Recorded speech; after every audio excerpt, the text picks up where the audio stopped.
sinasabi ng mga pulis. Ito yung nangyari. Ito pala yung lost footage ng episode 5. Ito yung reason kung bakit wala ng part 6. Oh my gosh. Hindi to pwede makita ng mga tao. Kailangan na itigil tong Pinoy Encounters. Shit.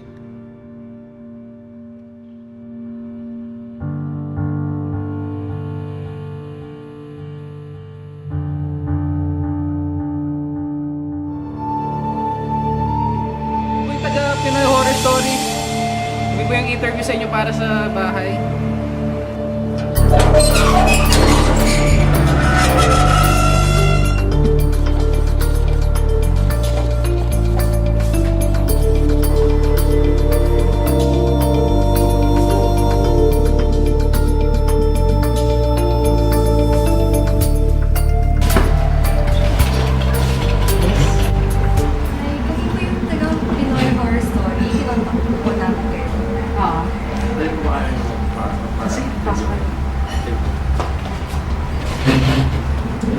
Muna kayo.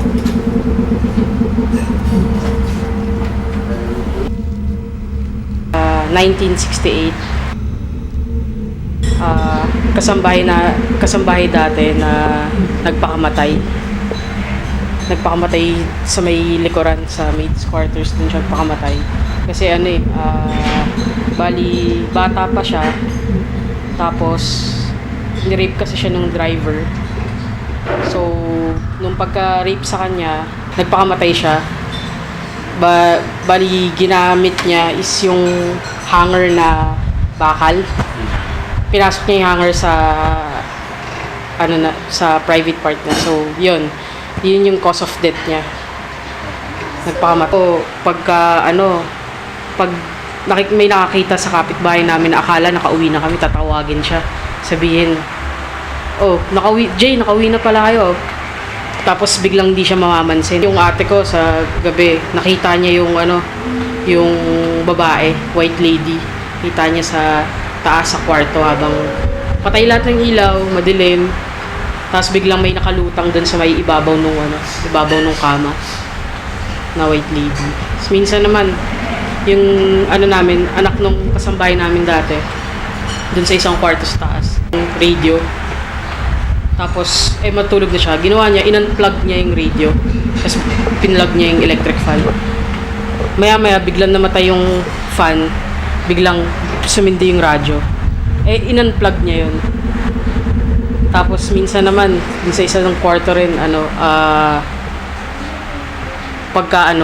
nung baba siya, nagsabi siya, "Oh, ate, ba't bukas yung yung mga appliances sa kwarto, wala naman tao." So, ginawa, inakyat.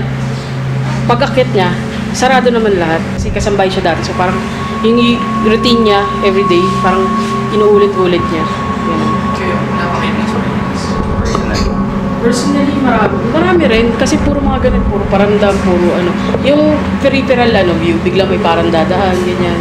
Wala naman, kasi naman sila, hindi naman sila, tinitreat na lang namin sila as parang bantay. Pwede po ba umikot po kami para Kasi siya.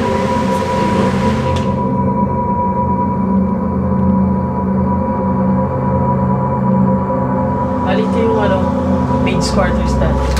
Kinabandon na namin kasi dito laging may maririnig ka, kumikilos. Tapos ewan ko kung totoo, sabi nila. Kasi siya bata pa, tapos hindi siya na-claim ng family niya. Sabi nila, ewan ko, panakot lang sa amin ng mga kuya namin. Dito daw, kasi itong blocks na to, iba siya iba yung, sa ibang tiles, iba yung itsura niya. Sabi, dito daw nilibeng, ewan ko kung totoo. Kaya ito, kasi ito, lumitaw to nang hindi namin namamalayan kung paano.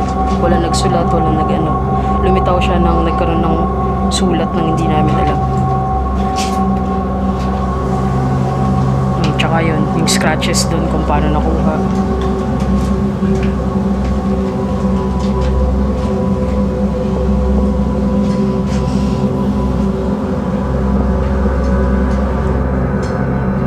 Dito ko madalas may maririnig na parang nagluluto.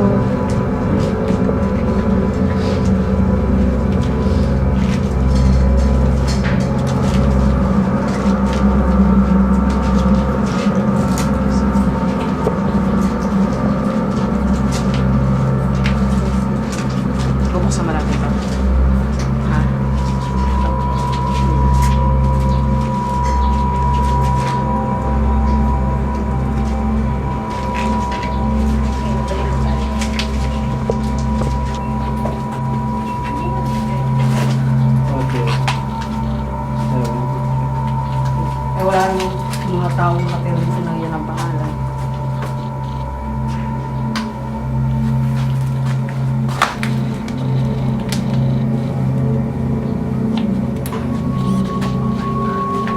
Okay.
Karen, nakita mo ba siya? Nakita mo nangyari kayo? Oo, ay kasama natin kanina yun ah. Oo, alam ko kasama. May narinig ka, di ba? May narinig kayo. Puta. Ayun eh. May narinig ako eh. Pero kasama pa natin si Mitch. Oh, ano eh? Ba? Uy! Ano siya? Ay, ala? Oh, mag-usap tayo. Ano?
silang nawala kanina. Hindi ko rin alam kung anong nakita ko doon sa baba kanina pa. Ano yung sinasabi nilang multo. Tulungan niyo ako.